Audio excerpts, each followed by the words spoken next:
Hey, it's Dr. John Terry, the Black Belt Leader, and welcome to the Black Belt Leadership Podcast, where each week I'm giving you tips, tools, insights, and resources to help you become a better version of who you are and what you do as you discover, develop, and deploy your own unique Black Belt leader within. Hey, many of you know that I live in Hot Springs, Arkansas, but you may not know that Hot Springs is also home to Oaklawn. Now, Oaklawn is the largest casino and horse track in the state. And one of the more popular games here at the casino, as in many casinos across the United States and around the world, is blackjack. It's a card game, a game of chance. The goal is to get as close to 21 as you can without going over, and you hope the dealer doesn't do better. And one of the more advanced strategies when you're playing the game is to double down.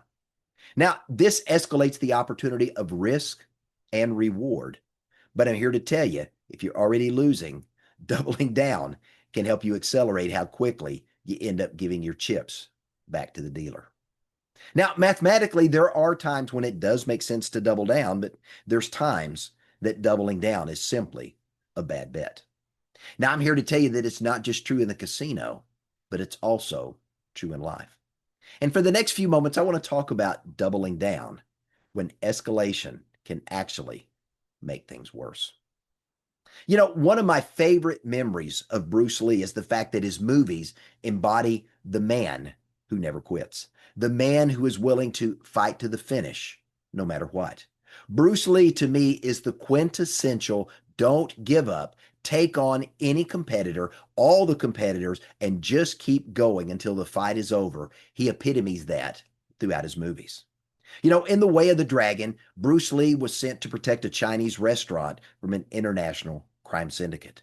And once he arrives on the scene, he ends up in battle after battle fighting thugs and hired guns. But despite overwhelming odds, he keeps pressing forward. And as the threats continued to escalate, so did his response. You know, throughout the movie and other movies that followed in the Bruce Lee movie series that we saw for many, many years and still get an opportunity to watch today, Bruce was willing to double down. Now, escalation also plays an integral role in the Lord of the Rings trilogy. You know, think about Bilbo and Samwise. They're making their way from the Hobbit village to Mordor. Their job to forever destroy the Ring of Power.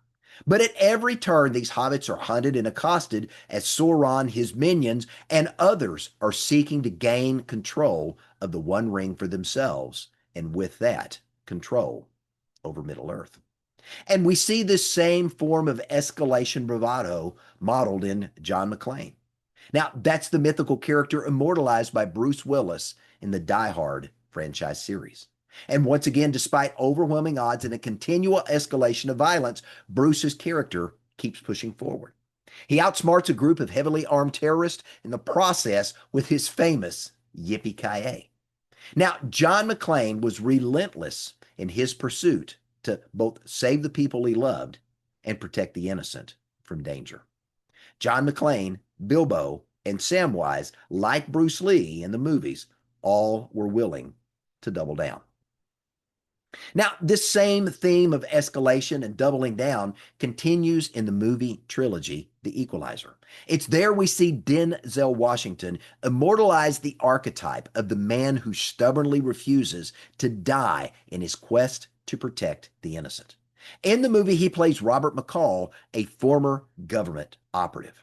Now, his character completely refuses to back down once he sets out to either protect the innocent or punish the corrupt. You know, that classic line, for you, I'm going to make an exception. To me, that embodies his willingness to escalate the violence and to take the fight to the enemy. And of course, who could forget the likes of Tom Cruise as Ethan Hunt in Mission Impossible or Keanu Reeves as John Wick? You know, Ethan Hunt never backed down from a mission.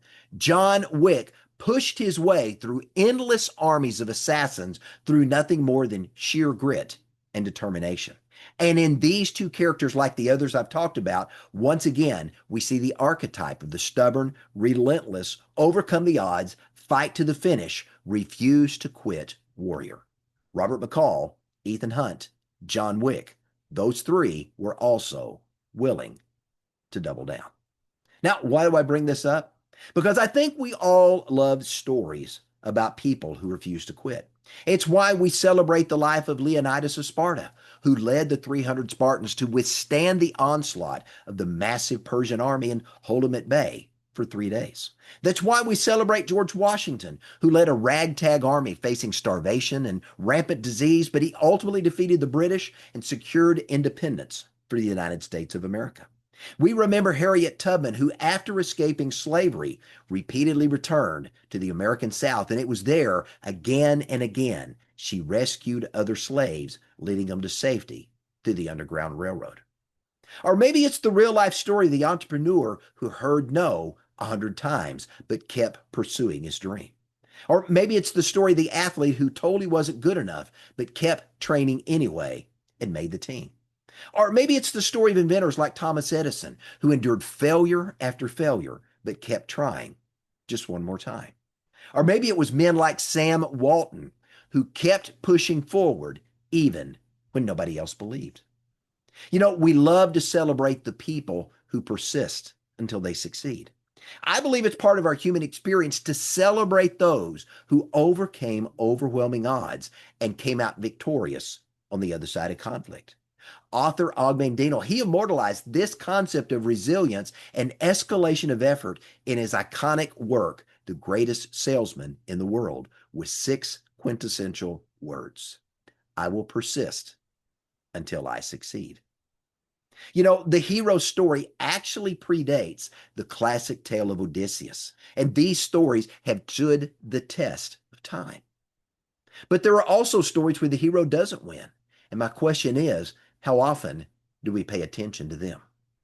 Now, I'm talking about the entrepreneur who exhausted his life savings trying to rescue a business that the market had already rejected. I'm talking about the leader who destroyed a good team by refusing to abandon a bad strategy.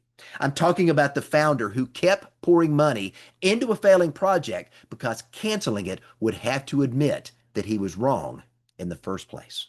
You know, to me, those examples are like the guy at the blackjack table who keeps doubling down even when the odds are stacked against him, hoping beyond hope that the cards are going to turn in his favor.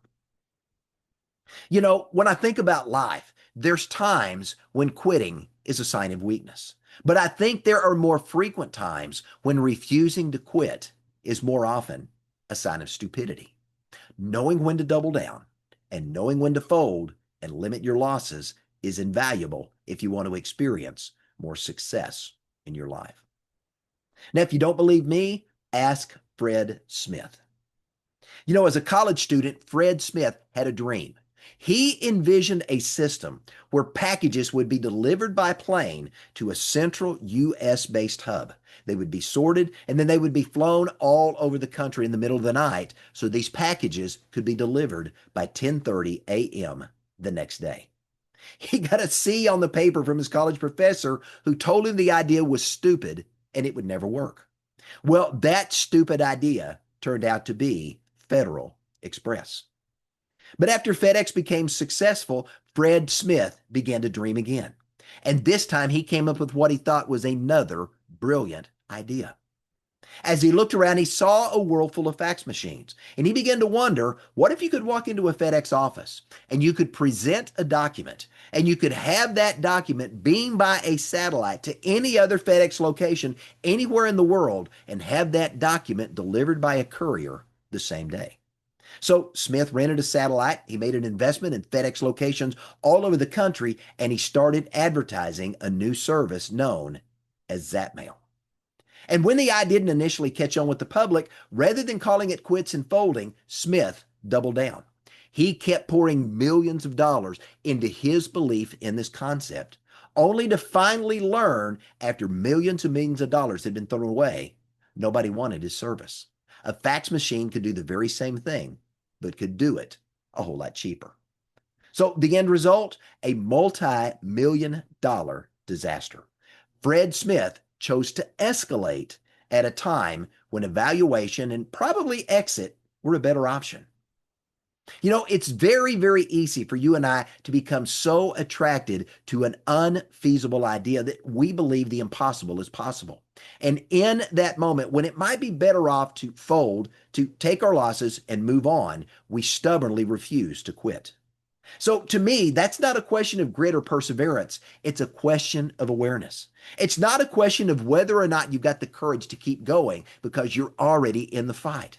Sometimes the more important question is whether or not you have enough courage to pause, to stop, to think, to reevaluate, and maybe change direction or fold and limit your losses. I mean, think about it. You come up with an idea and you commit to a plan, and things don't go as you hoped. Now you're faced with two choices. You can either escalate or you can evaluate. So you can double down and go all in, or you can take an intentional pause to honestly weigh your options and alternatives and decide if moving forward even makes sense. Well, I can tell you that black belt leaders know when to persist. They know when to pivot, but they also know when to walk away. I mean, think about it. You have an idea and you commit to a plan. You launch a product, you introduce a service, you open a location, you invest in a technology, you enter into a partnership, or you agree to a strategy. Now, all of a sudden, life refuses to cooperate and things aren't going as planned. Sales begin to lag, customers aren't responding, and cash flow begins to bleed. It's at that moment you've got to ask yourself, am I an escalator or am I an evaluator? So, what does the escalator do? Well, the escalator says, hey, let's give it some more time. Let's spend some more money. Let's push the team a little bit harder. Let's increase the advertising budget. Let's go hire another salesperson or two or three. Let's just work more hours. Let's push, push, push until we get this project over the finish line. But the evaluator takes a different approach. The evaluator asks questions to uncover what's not working and, more importantly, why. They challenge the assumptions. They revisit the original premise to see what they may have overlooked or ignored. They're willing to look at all the available options to prudently determine the next best step, even if that next best step is stopping what they're doing. You know, I think Kenny Rogers said it well when he said, you got to know when to hold them, you got to know when to fold them, you got to know when to walk away, and you got to know when to run. But sadly, what I see in many businesses today and with many individuals today, most of us choose to escalate when we should be doing more evaluation. You know, in 1976, Barry Staw published a seminal paper entitled Knee Deep in the Big Muddy. Now, this was a study of escalating commitment to a chosen course of action. And what the research found was that after investing time, energy, effort, money, reputation, or identity in a decision, people tended to become more committed to the outcome, even if everything and all the evidence showed that the idea wasn't going to work. In those moments, people tended to escalate rather than evaluate. Now, Staw's original work was based upon a simulation, a trial that he did with 240 business students. But decades of subsequent research with real companies have evaluated Staw's findings. And some of the most current research today even reveals that some of the smartest people in the world can make some of the most dumb and foolish decisions. Why is that? Because the more you invest in a decision, the harder it becomes to evaluate that decision objectively. So this research validates what Staw originally called cognitive closure. I love that word. In cognitive closure, here's what he says. There's an overwhelming desire in most people to grasp at the first available solution. Why? It alleviates the discomfort of not knowing what to do. And once that decision is made, the brain freezes on it and actively blocks out any new data, any criticism, or any warning signs that the choice made may not have been the right choice. So cognitive closure removes the fear of ambiguity, the fear of not knowing what to do, even if that decision is replaced by a choice that leads to a bad outcome. Now, this creates what I call the escalation paradox. Now, think about that. The commitment that may have helped you begin eventually prevents you from stopping. The belief that helped you persevere may eventually prevent you from seeing the truth. The confidence that helped you lead yourself and others may eventually prevent you from listening to the truth. Sometimes it's pride because changing directions can feel like defeat. Other times it's ego because we don't want to be seen as incompetent. And sometimes this shows up in arrogance when we think more highly of ourselves than we should. We can also escalate because the pain of change, having to start over and admit that we were wrong, feels heavier and more burdensome than continuing on a course, even though we know that course is going to lead to failure. Now, ignorance can also come into play here because sometimes we simply don't know what we don't know. Besides, you got to remember the status quo is familiar, it's comfortable, and it feels much safer than venturing into the unknown. You got to add to that, we've already spent time and money to get to this point in the process, so we allow that past investment to control future decisions. This is known as sunk cost thinking. So cognitive closure can also take the form of confirmation bias. That's where we only see what supports our decision and we explain away anything that challenges that decision that we made. But to me, perhaps the biggest factor in the escalation paradox is the fact that our own identity can get wrapped up in that decision. It's no longer my business. It now becomes, this is who I am. And when we become one with our business decisions, all of a sudden, changing the business feels like we're changing ourselves. Sometimes the greatest threat to clear thinking isn't a lack of intelligence. Sometimes it's nothing more than an emotional attachment that's disguised as conviction. Never quit sounds courageous, but if you take it literally, never quit is a lot of times terrible advice. Yeah, there are some times you should quit, like if you have a destructive habit. It's a bad business strategy. You've got a failing product. You're in a toxic relationship. You've got an outdated assumption, an unprofitable offering, or you've got an ego-driven projection that's not working. But the problem is this. We often confuse quitting a method with quitting the mission. So what's the distinction? Persistence says this, I will find a way. But stubbornness says this, I will keep doing it my way. One of those decisions moves you forward, but the other holds you back. You got to remember, persistence stays committed to the goal, but stubbornness stays committed to the method. And there's a big difference between the two. Understand this, black belt leaders commit to the mission, but they're willing to question the method. So how do you know when persistence has become stubbornness? Well, let me give you some examples. Maybe you could continue to repeat the same strategy, but you do so with greater intensity. Maybe you interpret disagreement as disloyalty. Maybe you stop asking for advice. Maybe you only ask advice of the people who you know are going to agree with you. Or maybe you blame your customers for not understanding, or you blame your employees for not executing. Or maybe you blame the economy, or you blame your competitors, or you keep moving the deadline for success. Your primary justification is how much you've already invested in what you know is failing. In your mind, you believe you can't afford to quit, when in reality, you're only refusing to face reality. You're refusing to think. Now, entrepreneurs in particular struggle with this a lot because entrepreneurship requires belief in the unknown. It demands that you act without certainty. It demands that you endure rejection and tolerate ambiguity and persist when other people doubt you or even question your sanity. But just like every yin has a yang, every strength has a shadow. Your entrepreneurial belief can become blindness. Your entrepreneurial confidence can become arrogance. Your entrepreneurial persistence can become stubbornness. Your entrepreneurial vision can become delusion. And your entrepreneurial commitment can become captivity. The very same qualities that can help you succeed can also lead you down the road to failure.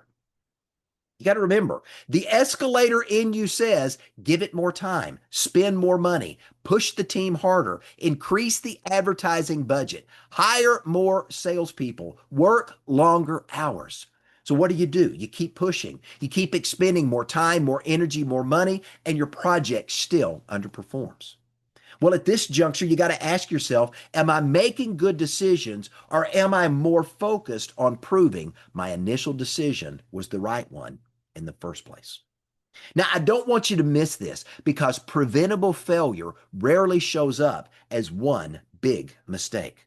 Preventable failure often shows up as a series of increasingly expensive decisions that you make to defend the original mistake by making the wrong decision. So maybe, just maybe, it's time to hit the pause button. So before you add more time, more money, more effort, more energy, before you hire more people, put everybody on the team under more pressure, or throw more resources at a project or a venture that's not working, maybe it's time to escape escalation and embrace evaluation.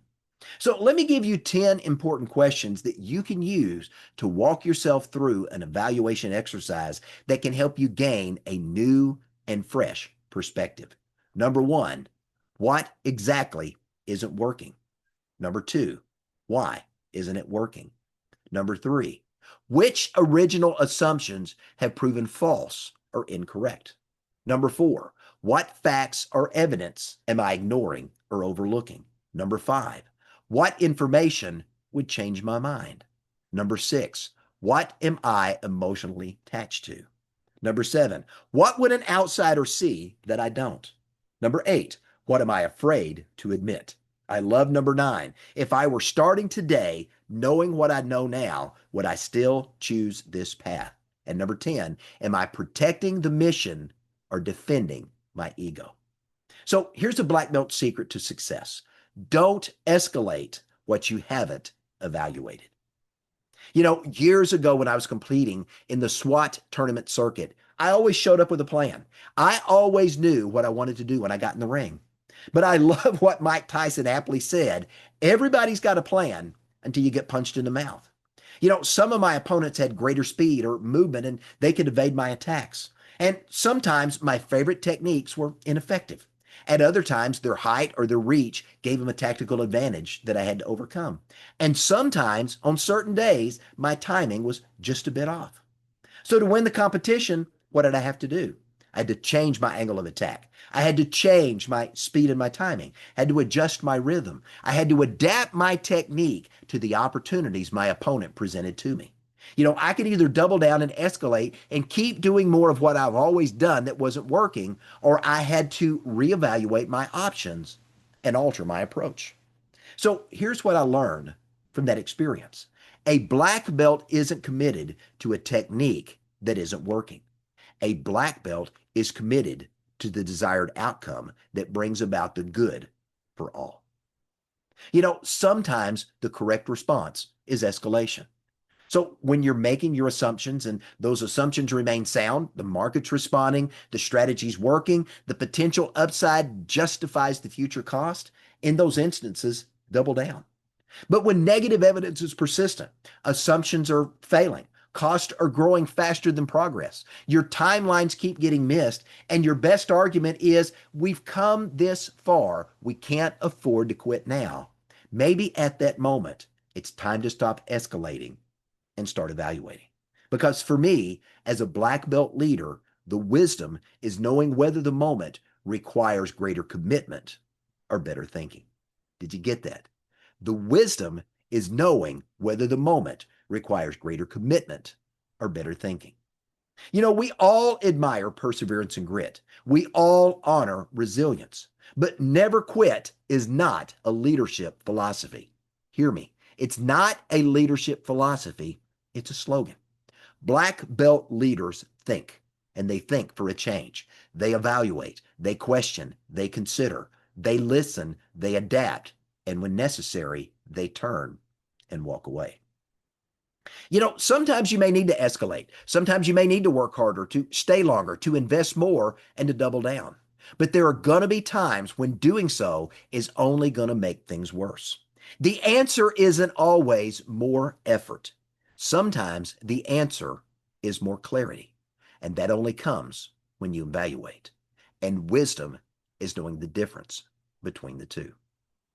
So before you spend more money, before you invest more time, Before you apply more pressure on yourself or other people, before you demand more sacrifice of your team, or you stubbornly insist that you stay the course, ask yourself this question: am I demonstrating persistence, or am I simply defending a mistake?